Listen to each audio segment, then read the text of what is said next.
Let's go to Azaz in northern Syria now, where we're joined by TRT World journalist Obaida Hitto. He's been in Idlib covering the latest offensive. Good to talk to you, Obaida. So, the regime and the Russians unilaterally declared a ceasefire, but is it fully holding? The ceasefire was reported overnight on Friday into Saturday morning. But by Saturday night, even though the airstrikes had slowed down, it was clear that the ceasefire wasn't going to hold. The opposition responded to the request for a ceasefire, saying that the regime and Russia should pull out of places that they had taken during the most recent escalation, including a major city called Qal'at al-Madiq and Kafar al-Buda and surrounding areas. But the regime in Russia didn't do that. And then into Saturday night and then all day Sunday, all the way up until last night, there have been ongoing airstrikes and aerial bombardment on different parts of southern Idlib and northern Hama. Kafar al-Buda was the focal point of that bombardment overnight. More than 8 different airstrikes attacked that particular town. This is the same town we were able to visit earlier last week. At least 8 people died in those strikes overnight.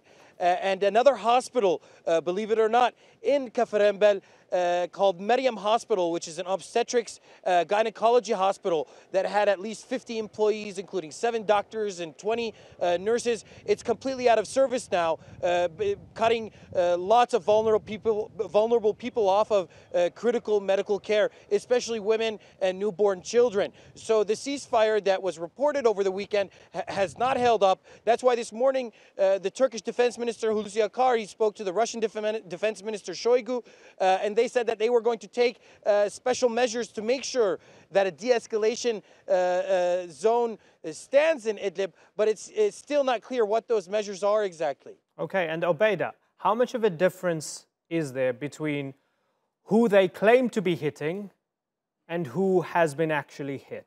We drove at least 100 kilometers south of the Turkish border into Idlib province last week. And along the way, we crossed through a number of military checkpoints, opposition military checkpoints, past opposition military headquarters. These places were not being targeted. The soldiers that were manning these checkpoints were barricaded in, but they were obviously not expecting any kinds of airstrikes anytime soon. The traffic on these main roads that we were traveling along was still going. However, the places where civilians were under attack, we saw with our own eyes Russian jets come and attack a civil defense white helmet center.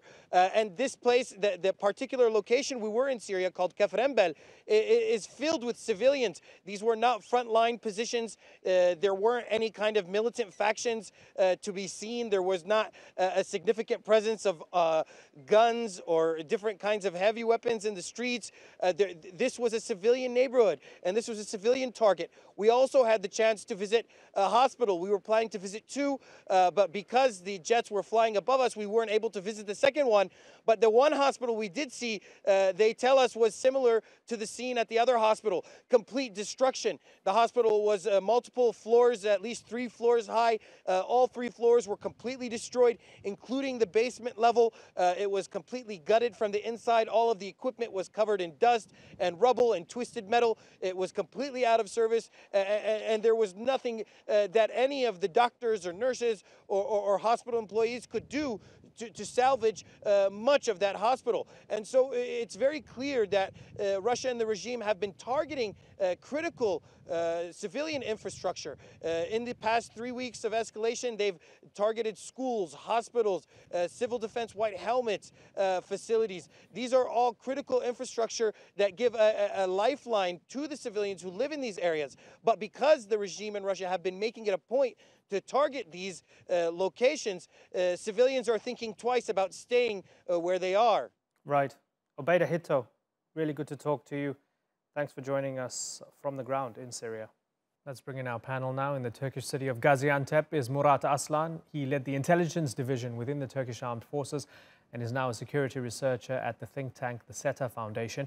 In Washington, D.C. is Bassam Barabandi, a former Syrian diplomat and founder of the opposition movement People Demand Change.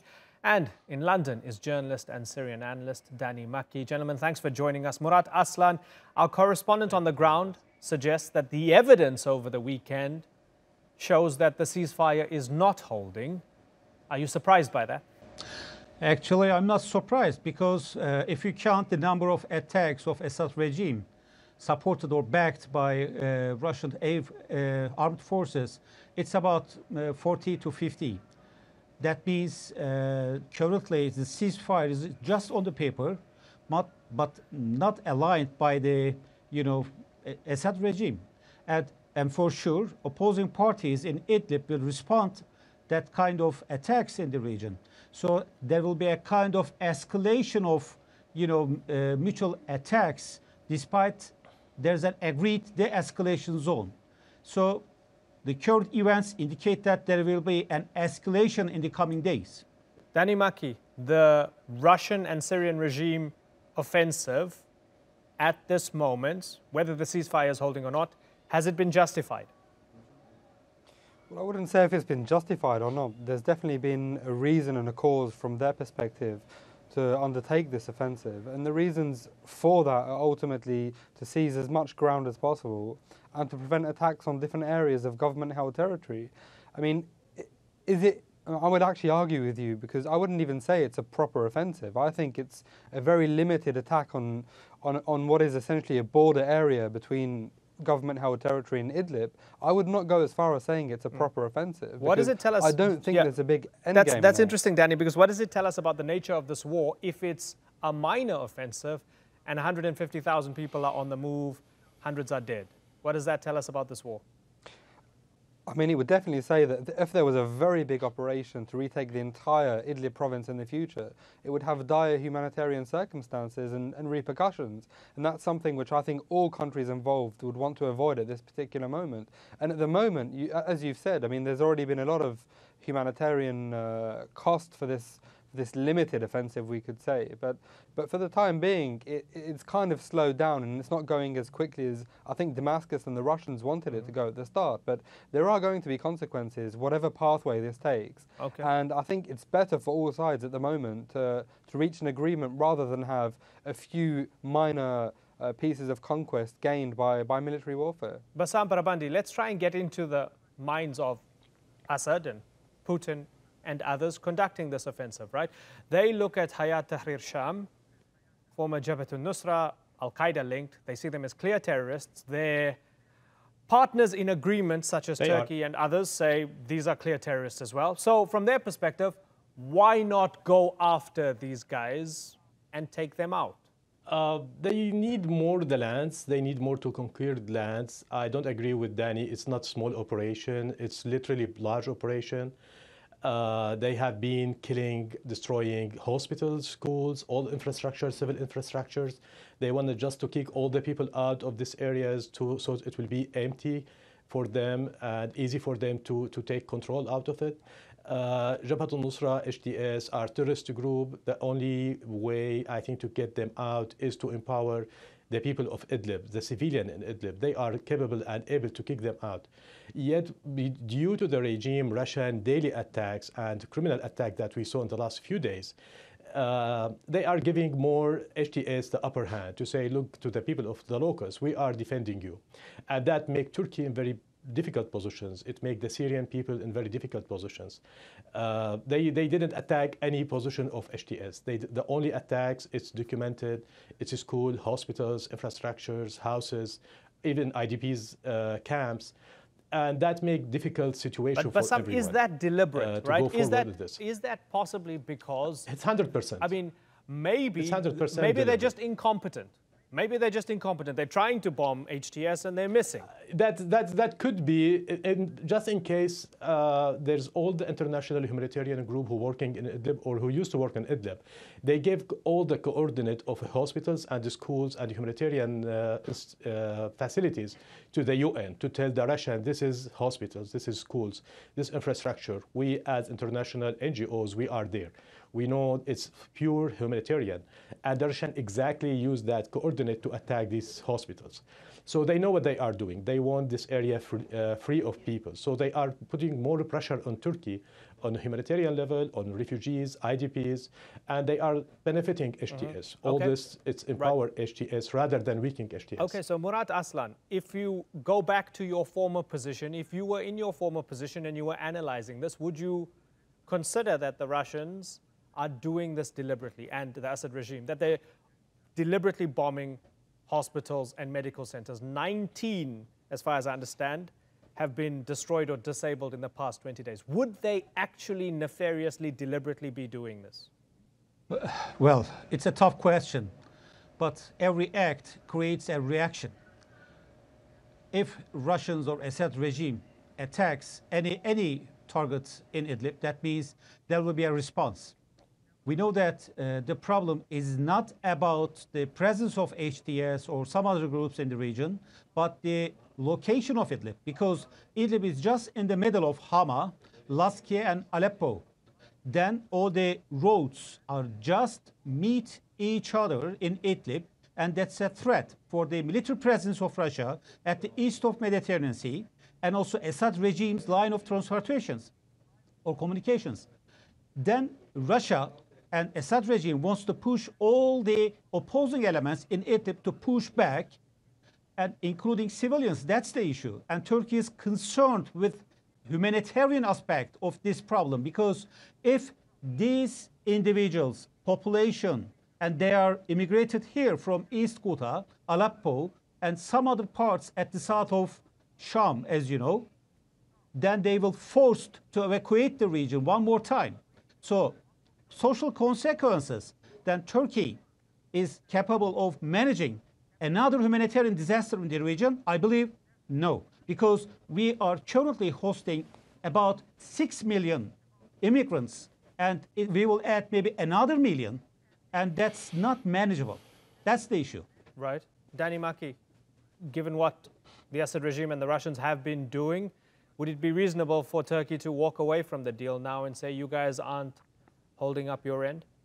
Well, Turkey absolutely could walk away from the deal, but it would have no effect. And I think it would be unwise for Turkey to do that as well. I don't think they have any interest in walking away from what is essentially a partnership over Idlib with the biggest power broker in the country, and that's Russia, because I think that Turkey wants some sort of negotiated settlement for Idlib, because there has to be. You can't just have, lawlessness and chaos and just a military offensive ongoing without an end game. And Russia definitely provides Turkey with a partner in some sense if they wanted to negotiate some sort of settlement towards, redrawing out lines or finding some sort of proper ceasefire. I mean, the Russians and Assad did have a ceasefire, and this was yesterday, but it's ultimately a ploy. It's nothing significant or something which would stop all fighting or even some of the air attacks. And you've got to remember that Russia has really bought on with this Idlib operation. It's the one mainly pummeling different parts of Idlib from the sky. So this isn't just the Syrian government acting alone. Russia definitely has aims, it has intentions, and it has an agenda from this Idlib operation. But what I would like to say is, you've got potentially over 60, 70,000 different militants in Idlib, ranging from your extremist Al-Qaedas to less extreme groups to just Syrian rebels, who are standard and don't have that extreme kind of extremist ideology. So you've got a big mix there, and it's difficult for anyone to actually say, okay, what particular group is working in what particular area, especially when you have Hayat Tahrir al-Sham working in several different areas of Idlib. But to take Idlib would take a very long time. Okay. That's why I doubt the fact that it's a large offensive. If it was this large, then they wouldn't have had some sort of ceasefire over the last couple of days. The offensive, if you've noticed on the ground, has actually come to a relative standstill in some of the areas. Right. So Idlib, in the long run, it's going to take a long time to take back militarily, for sure. Bassam Barabandi, to that point, that there are between 60 and 70,000 men with guns, right? Militants, rebels, whatever you want to call them. And among them, those clearly labeled Al-Qaeda, those who are less spiky and less dangerous or less terrorist according to definitions, right? How is it possible to differentiate among these groups? Is it possible? No, I will back to the first point Danny mentioned. Turkey needs Russia. Russia needs Turkey, not the opposite. Turkey has heavy role to play in Syria. They are controlling or influencing large part of Syria.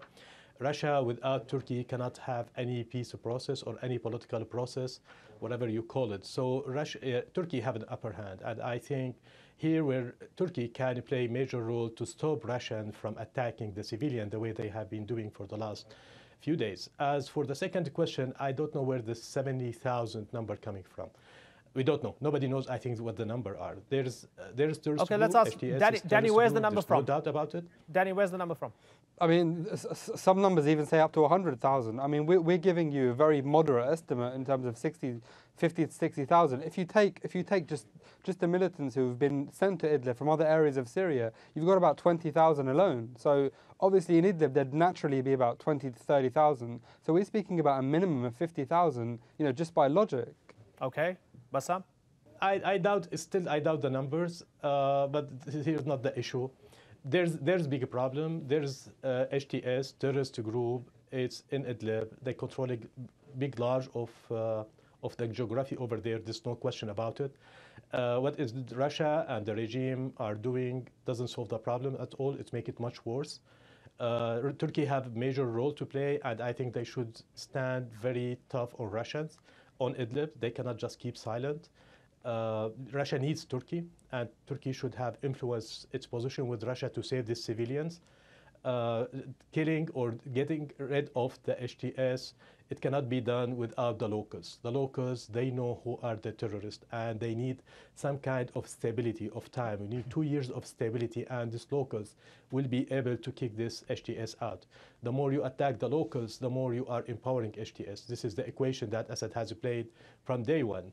And then he was in Harasta and one in Ghouta, and he knows exactly how this worked out, how the regime destroyed all the civilian infrastructures and push all these people out, and only people who stay are the extremists, and they use that attack to get more legitimacy, which they don't have it.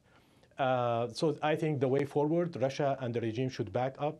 They should back to the position where they were 10 days ago, and should be empowered more the civil societies, more humanitarian aid for the people, and they ask the people, people, empower the local people to work with the international community, with Turkey, even with Russia, to take HTS out. Okay, not the other way out. Murat Aslan, if Bassam is right, and Russia needs Turkey more than Turkey needs Russia, what should Ankara be doing right now? Well, first, in Syrian conflict, there is no equity that any mathematics formula can explain, can address. But there are some wise options, in my belief, that Turkey can easily persuade actors in Idlib, but Russia first stop a regime. Because the ultimate aim of regime is to have all ethnic communities in Idlib evacuate the region, just to purify it. That first regime, backed by Russia, should stop any kind of aggression. Because once any aggression starts, that means we will have more radicalization in the region. And second thing, there will be a response for that. And the second thing, the wise option is to communicate. Because if you start communication by means of intelligence organizations, by means of irregular methodologies, then you can reach people and you can compromise. And what we see is that currently the issue, regime and Russia, is just pushing the other side in favor of themselves. But if there is only a small probability to harm civilians, then they must stop. And that's the issue, nowadays. Danny Maki, are they trying to change the demographics of the region, as has been suggested, the regime? Is that what they want to do?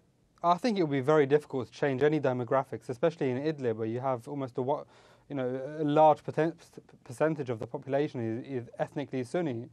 There'd be no way of actually changing that. I mean, even the changing of the demographics is something which is pretty overstated. I mean, there's more immediate political short-term gain than demographics. And one thing you could easily point to is the fact that a main reason why this operation has started, from the government perspective, from the Russian-backed perspective, is that a lot of the areas, especially in northern Hama, which have a lot of pro-government towns and villages, have been under mortar attack for a long period of time. That's one of the main reasons why people within government-held areas have pushed the army to at least create some sort of barrier between them and opposition-held Idlib. Now, I don't think that this is set in stone. I think that it's quite simple to come to some sort of agreement over Idlib. You know, this operation is not going to continue until they reach Idlib city. And before convincing Assad or convincing the Syrian government, you'd have to convince the Russians, because it's the Russians who have had the fiercest tone on Idlib since probably about a year. And I'm sure that you've been following the situation and the remarks and the statements of Lavrov and Putin over the Idlib situation. It's definitely been building up as a pressure cooker for quite some time. And the Russians have been targeting all of the groups, not just Hayat Tahrir al-Sham. So I think Turkey has room for maneuver when it comes to Russia, and ultimately this will pan out in some sort of agreement at some point. I don't think this will happen immediately, but I think definitely down the road that is one potential exit strategy for saving Idlib from what could be quite a big onslaught. Danny Makki, Bassam Barabandi and Murat Aslan. I'm out of time, but I thank you all for joining us on the Newsmakers.